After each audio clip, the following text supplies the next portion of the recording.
Update po tayo sa magkahalong galaw sa presyo ng produktong petrolyo kasabay ng posibleng kasunduang pangkapayapaan ng Amerika at Iran.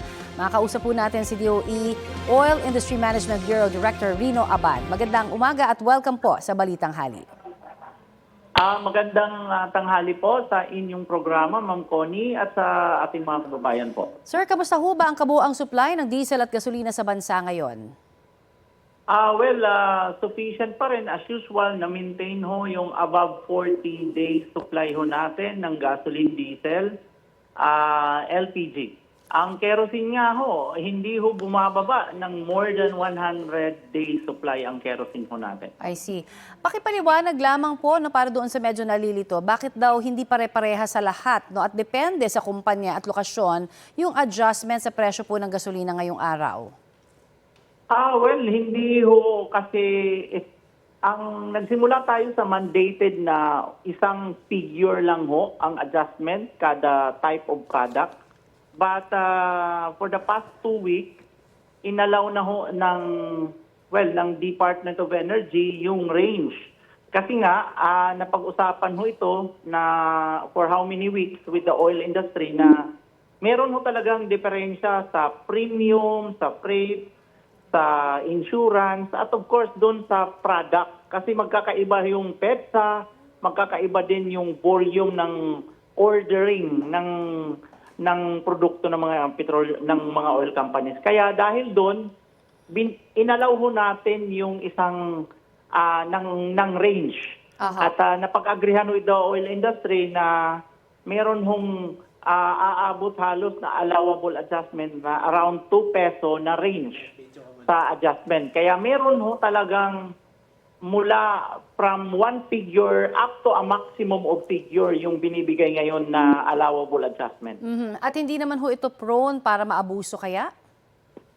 Dahil kung pasok sila doon sa range, treated po yan na tama yung adjustment na yan. Pero Ma'am Connie, hindi pa ho ito full-blown na market-based. Kasi ito pa rin ay kinocompute pa rin ng DOE at mandated pa rin sila sumunod doon sa range. I see. Kailan ho direktang mararamdaman kaya sa presyuhan ng diesel at gasolina sa bansa yung napapabalitang kasunduan nga po ng Amerika at Iran na pipirmahan na sa Biyernes? Definitely, no. Inaasahan natin na sa susunod na linggo, meron na hong epekto ang pangyayari sa peace talk na yan at agreement with the US and Iran. Ang hindi lang ho natin matansya kung magkaano ang magiging rollback. Pero definitely nakikita namin sa unang araw pa lang malaking rollback na ho ang nakikita namin. At kung magpatuloy ho itong talaga magandang ugnayan ng Iran at Amerika, may chance ho kayang babalik pa sa dating presyuhan yung ating pong diesel at gasolina. 40 o 50 pesos ang kada presyo po di ba noon? Tayo ngayon, ang range natin ngayon ng prices sa diesel ay nasa 70 to 90, no? Yes, as sir. high as 90. Pero kadamihan na ho talaga nasa 70 territory to a little bit above of 80. So, halimbawa lang may 10 peso na rollback.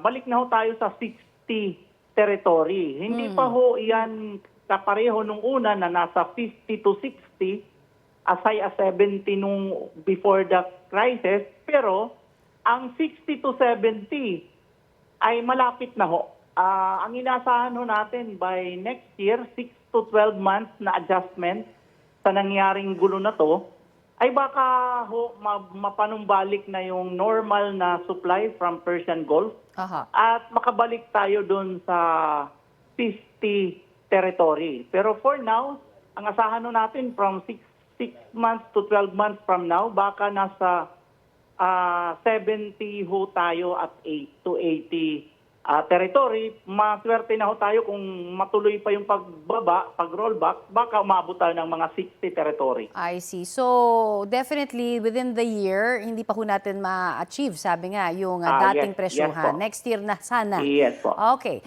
Next year siguro, baka makabalik tayo sa 50 territory to 60. Ayan, kami ho'y mananalig. Opo. Hanggang kailan ho magpapatuloy itong 10 pesos na fuel subsidy kada litro sa PUV divers po natin? Medyo matagal pa to, no, kasi in fact dinagdag na sa programa yung yung plano na isama na yung Department of Agriculture.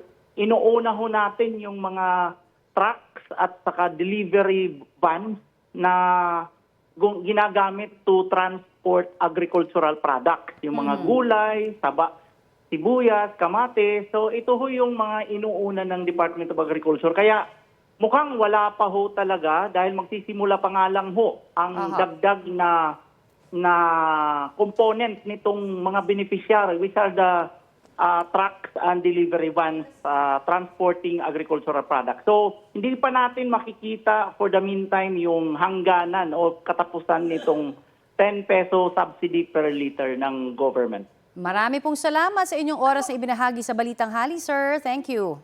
Magandang tanghali ulit sa lahat. Yan po naman si DOE Oil Industry Management Bureau Director Rino Abad.